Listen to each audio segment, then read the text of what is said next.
German-born Bohemian novelist, existentialist, writer, and author Franz Kafka said, "I have the true feeling of myself only when I am unbearably unhappy." Meaning, sometimes we are actually able to connect with ourselves only when we're not only lonely but also unhappy.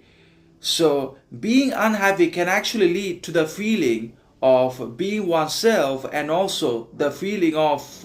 being whole and complete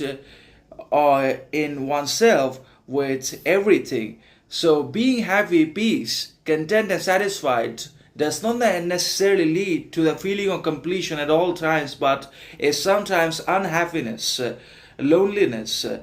solitude, despair that actually brings about the real feeling of who we are, what we represent, what we are capable of, and what we can actually become, not only in the present but also in the future moving forward. So, when we are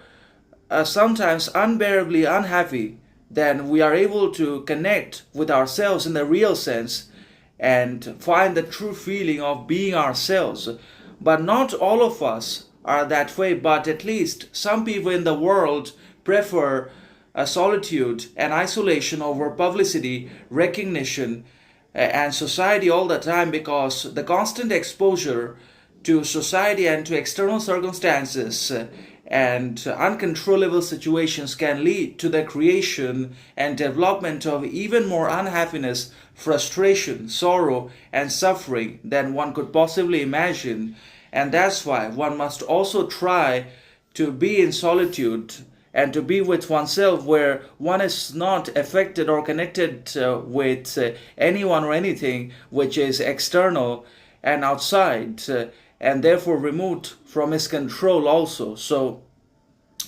there are some people, or at least some of us, are able to find the true feeling of ourselves and are able to connect with their innermost sense, mind and emotion only when they are unbearably unhappy, lonely, and obviously suffering, sad or sorrowful. Otherwise, when they're in midst of society, and when they also have materialistic success and other sorts of achievements going on, then they're not always able to understand who they truly are. So suffering and unhappiness sometimes is able to introduce us to what we can become and what we are actually capable of, that recognition and prosperity does not always do. And that's why, as I mentioned earlier, unhappiness and solitude